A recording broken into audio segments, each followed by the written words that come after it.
We're going to begin today's Bible lesson with our little song. Ready to sing? You need your box. If I had a little white box to put my Jesus in, I'd take him out and share him with a friend.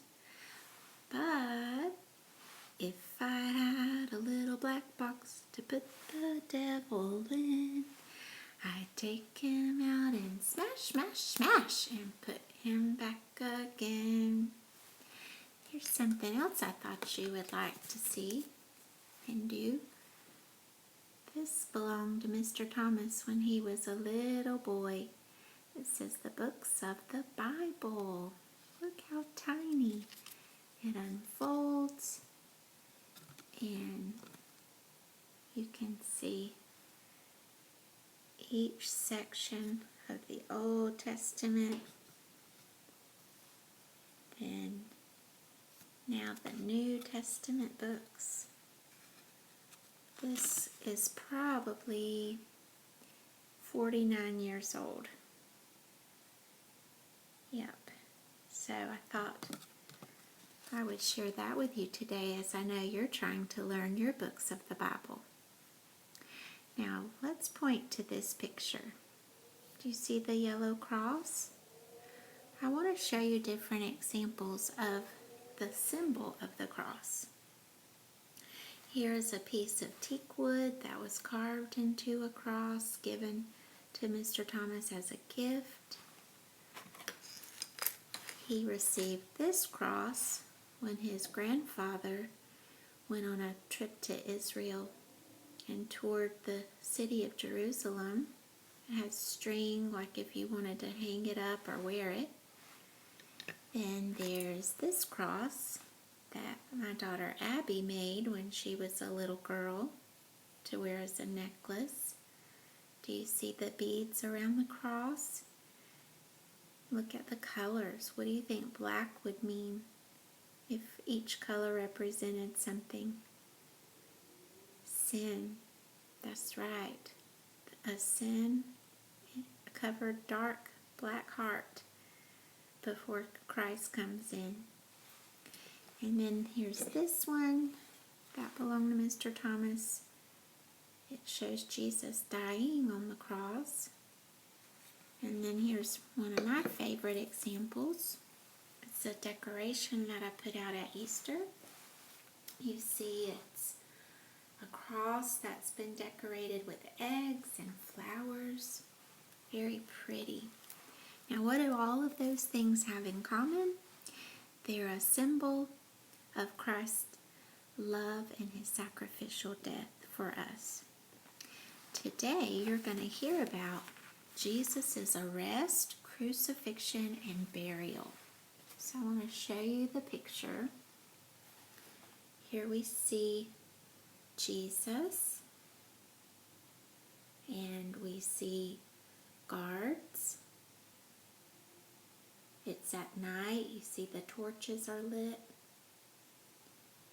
We see a disciple.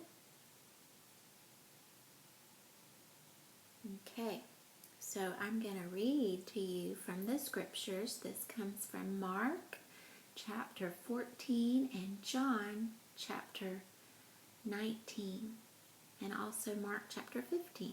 So if you want to get your Bible out, we're looking in Mark 14 through 15 and John 19.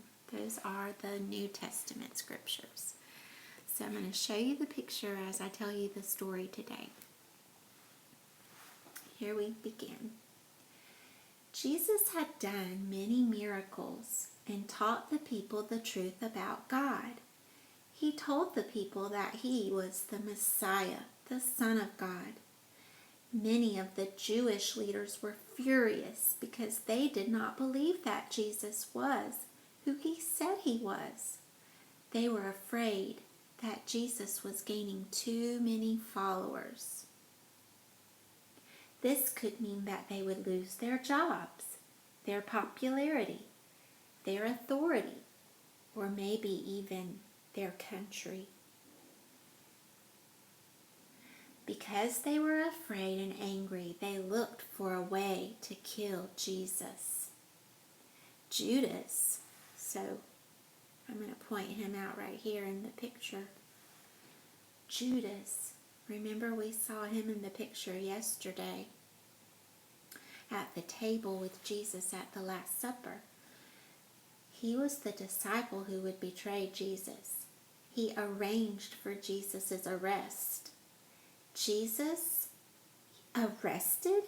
Yes. Judas led a group of Jewish leaders and soldiers to the place where Jesus was praying with several of his disciples. The soldiers grabbed Jesus and took him as their prisoner. One of the disciples had a sword with him. He took out his sword. See if you can see it in the picture. He took out his sword, and with his sword he struck the servant of the high priest and cut off his ear. Jesus saw the hearts of the Jewish leaders. "Why are you treating me like a robber?" he asked. "I was with you every day in the temple, teaching people about God. And yet you never arrested me because people were watching.